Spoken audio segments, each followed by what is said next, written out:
Ginisa ng mga senador ang mga kontratista ng flood control projects.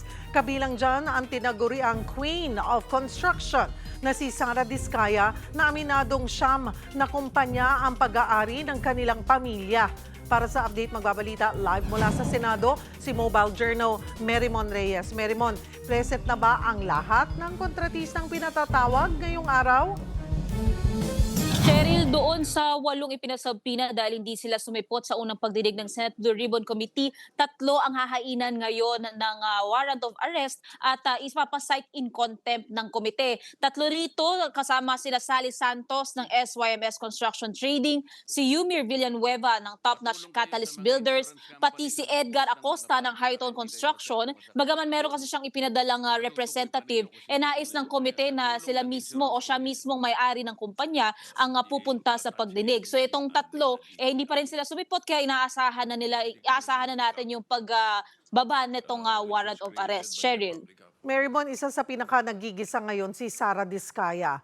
Ano yung mga naging paliwanag niya sa tanong ng mga senador, partikular nga sa dami ng proyektong napanalunan ng kanyang mga kumpanya sa bidding? Cheryl, pinapaliwanag nga kanina ni Sara Diskaya na magsasalita raw siya para sa Alpha and Omega. And sinabi niya, dumaan daw sila doon sa bidding para sa 491 na flood control projects. At dito, 71 lang daw ang na-award sa kanila. Wala raw siyang nakausap sa DPWH pero binahagi ni Diskaya na may kakilala raw siyang district engineers mula sa Bulacan at Laguna. Pero para doon sa 8 iba pang kumpanya na umano'y kanya rin daw, sinasabi niya nag-divest daw sila dito at hindi na raw siyang nagmamanage doon. Pero lumabas doon sa pagkukwestiyon ng mga senador na tila kamag-anak lang din ni Sara Diskaya yung may-ari nitong 8 pang kumpanya. Kasama na dyan na pamangkin ng asawa ni Sara ang may-ari ng St. Timothy Construction na si Maria Angel Remando at ito namang si Remando, pinsan niya si Maritoni Melegrito ng Elite General Construction. At lumabas din sa mga calling card na ipinresenta ni Senadora Risa Hontiveros na itong 8 iba pang construction company nakapangalan dito si Pacifico Diskaya na asawa ni Sara. Cheryl.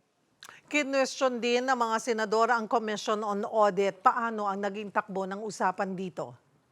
Cheryl, tinatanong nga nila dito paano raw nakakalagpas yung supposed tapos na flood control projects pero lumalabas na ghost. Ibig sabihin na o-audit daw ito ng tapos na pero wala naman daw talagang nangyaring project. Pinaliwanag ni Acting Assistant Director Tracy Sunico na mayroon daw ginagawang post-audit ang COA at makikita raw dito yung sinasabing audit highlights na posibleng ipakita yung fraudulent projects na isinasagawa. Pero hindi pa ito lumalabas. Inaasahan daw na anytime within the month yata lalabas yung report na yung audit.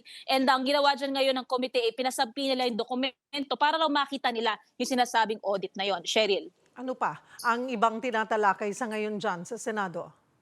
Cheryl, kine-question din ng mga senador yung ibang mga construction company na nakakakuha pa rin daw ng proyekto despite na ipinakita ni Senator Erwin Tulfo naman yung report ng Government Procurement Policy Board o GPPB na tila unsatisfactory na pala yung ilang mga construction company pero hanggang ngayon ay nakakakuha pa rin ng kanilang ng mga proyekto sa bansa. Kaya nais ding patawagin ng komite itong GPPB sa susunod na pagdinig para magpaliwanag. Cheryl. Maraming salamat, Mobile Journal Merimon Reyes.